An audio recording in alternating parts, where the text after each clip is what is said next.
ধে রে রে না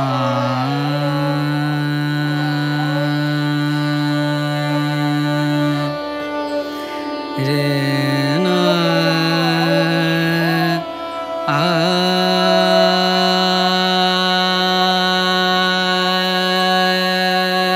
রে দে না রে না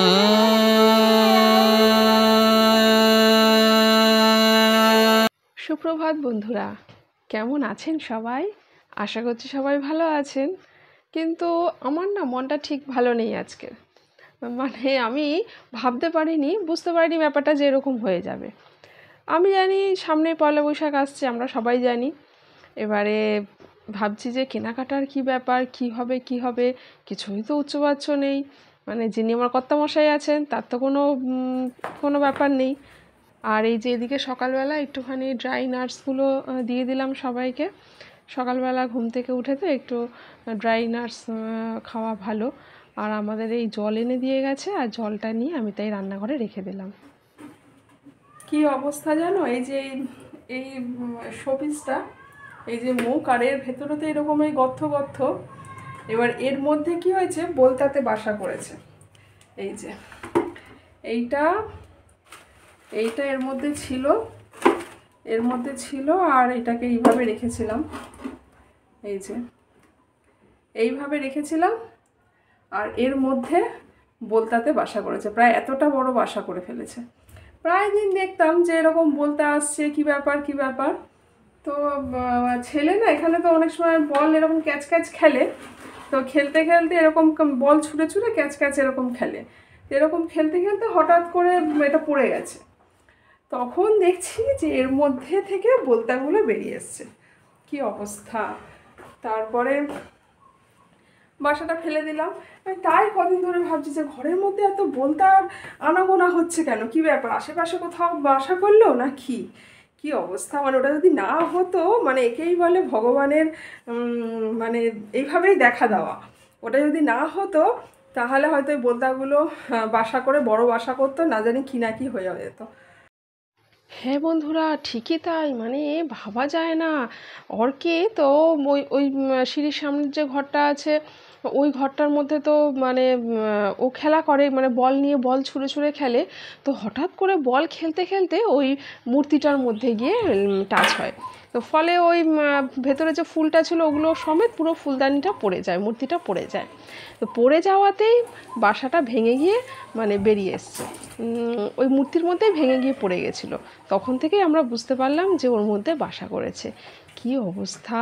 মানে যদি এই ঘটনাটা না ঘটতো, ভগবান মনে হয় ওর তরফ থেকে এইভাবেই ঘটনাটা ঘটিয়ে দিল, যাতে একটা বড় কিছু দুর্ঘটনা না ঘটে।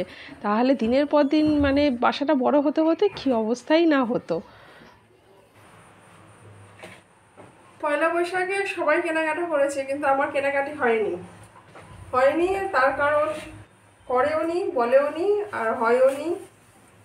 বাবা আর ছেলে মিলে বাজার কলকাতায় গিয়ে কেনাকাটি করে নিয়েছে, কিন্তু আমার আর হয়নি। আর বাজার কলকাতায় গিয়েছিলাম, কিন্তু সেরকম কিছু পছন্দের দেখলাম না, কিছু পছন্দ সেরকম হলো না।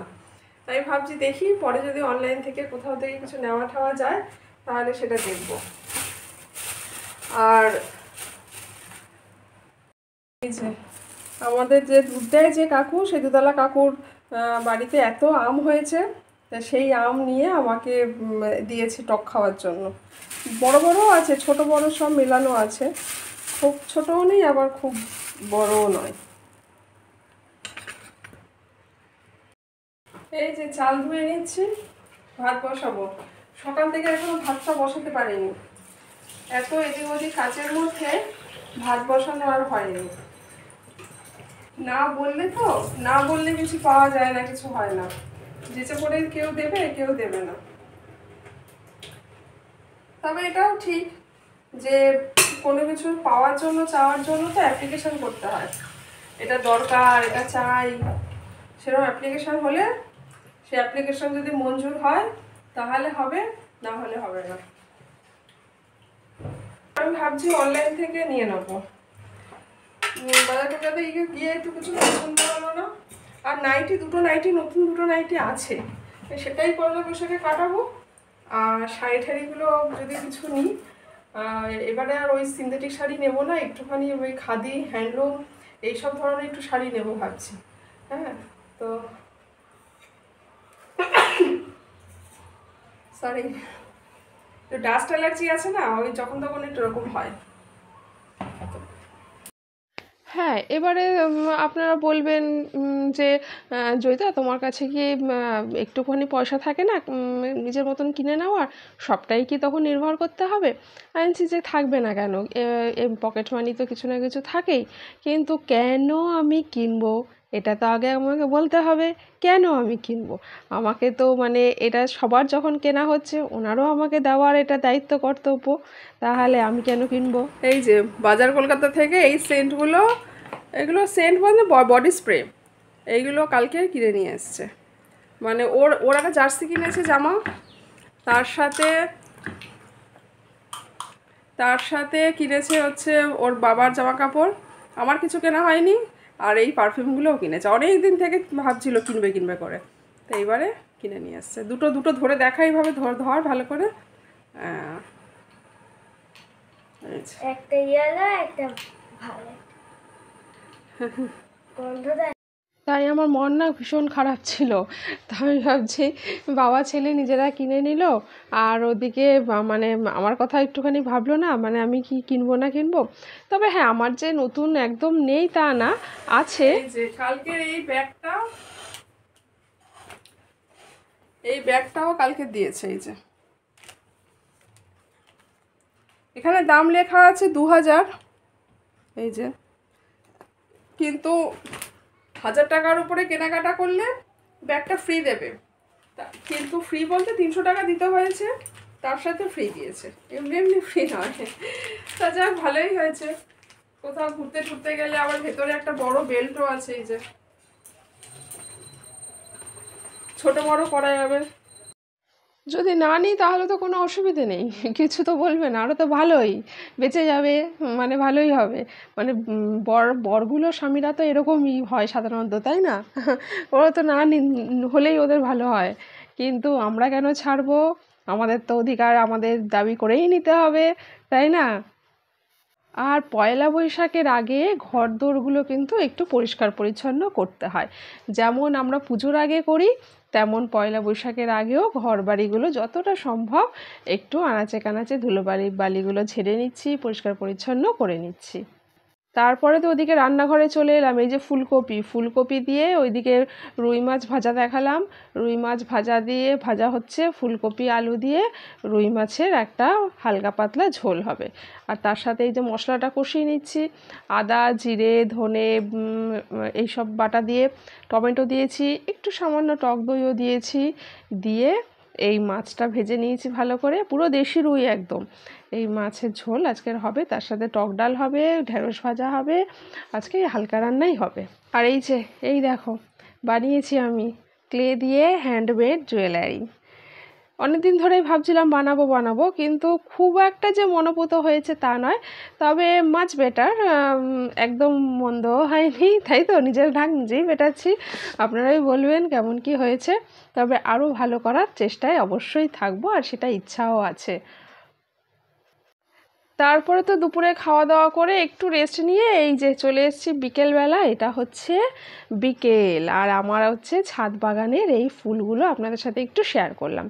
এই যে জবা ফুল ফুটেছে, কত রকমের জবার, ওদিকে ওই ফুলটা যেন কি নাম ভুলে গেছি, কি নাম কে জানি, রাবার গাছের পাশে। আর এইখানে জবা ফুল অনেকগুলো ফুটেছিল, আর একটা জবাও ফুটেছিল, সেটা আর দেখানো হয়নি। আর এই যে সন্ধেবেলা চপ মুড়ি চলে এসছে, ভেজিটেবল চপ দিয়ে কর্তামশাই নিয়ে এসছেন, মুড়ি দিয়ে খাওয়া হবে, ভেজিটেবল চপ আর মুড়ি। আর আমার কর্তামশাই তো এই এখন বাইরের তেলে ভাজা খাচ্ছেন না, কারণ কোলেস্টেরল রয়েছে, তারপরে ওইদিকে সুগার ধরা পড়েছে, হালকা একটা মার্জিন, মানে হয়তো এখন চেক দিলে আস্তে আস্তে ওটা ঠিক হয়ে যাবে। মানে ডায়াবেটিস পুরোপুরি হয়নি, তবে মার্জিনে রয়েছে, এখন বর্ডার লাইনে রয়েছে। আর তার সাথে এই যে গ্রিন টি করে নিচ্ছি, আর কর্তামশাইয়ের জন্য চিড়ে ভাজা আমাকে করে দিতে হয়েছে আর কি। মানে মাঝে মাঝে কথাও যেন কেমন আটকে যায়। সকালবেলা একবেলা চাটা খাই, মানে ওই যেটা চা পাতার চা, সেই চাটা রচাই খাই আমরা।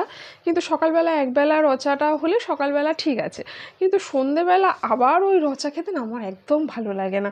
আমারও ভালো লাগে না, ছেলের তো ও খেতেই যায় না একদম। ওই সকালে চাটা হয়তো এক চুমুক কোনো রকমে একটু খেলো, দুটো বিস্কিট ভিজিয়ে খায় বলে তাই। আর ওই সন্ধেবেলা একটু গ্রিন টি হলেই আমার ভালো লাগে, না হলে এমনি চা না একদম খেতে ভালো লাগে না। আর এই যে এদিকে এই চিড়ে ভাজা করে নিচ্ছি, একটু কারি পাতা দিয়ে দিয়েছি টেস্টটা একটু ভালো লাগবে বলে। আমাদের তো বাগানের নিচেই কারি পাতা আছে, তাই সেখান থেকে নিয়ে একটু কারি পাতা দিয়ে দিয়েছি। বাদাম তো খেতে পারবে না বেচারা, আর কী হবে, তো কারি পাতা দিয়ে দিলাম যাতে টেস্টটা একটু ভালো লাগে। আমার ভিডিওর কোনো অংশ কোনো এতটুকু কিছু ভালো লাগলে প্লিজ লাইক করবেন, শেয়ার করবেন এবং সাবস্ক্রাইব করে আমার পাশে থেকে আমাকে একটু সাপোর্ট করবেন। এই কঠিন জার্নিতে এগিয়ে যেতে একটু সাহায্য করবেন। আর যারা অলরেডি কাজটি করেছেন তাদেরকে জানাই অসংখ্য ধন্যবাদ। তাহলে আজকে আসি, টাটা। তাহলে বন্ধুরা আজকের ভিডিও এখানেই শেষ করছি। একটু সামনে এসে বললাম, বুঝেছো, মানে সামনে এসে না বললে না মাঝে মাঝে একটু ভালো লাগে না। সবসময় মনে হয় একটু সামনে এসে কথা বলি, একটু আপনাদের সাথে কথা হোক, আমার দিদিরা, বোনেরা, বন্ধুরা, যে যেখানেই আছেন সবাইকেই ইচ্ছা করে একটু সামনে এসে কথা বলতে। তাতে কি হয়, একটু কথোপকথনটা ভালো হয়, মনে হয় যেন না আর মানে মনে হয় যেন একটা মানে লিঙ্ক হলো। আর যদি একটু ভিডিও না করি না, যেন মনে হয় কি যেন একটা মিসিং, কি একটা যেন মিসিং, ভালো লাগে না ঠিক। তাই ভাবলাম একটু সামনে এসে ভিডিওটা এন্ড করি। তাহলে সবাই খুব খুব খুব ভালো থাকবেন। আবার দেখা হবে নেক্সট ভিডিওতে। তাহলে টাটা, আসি।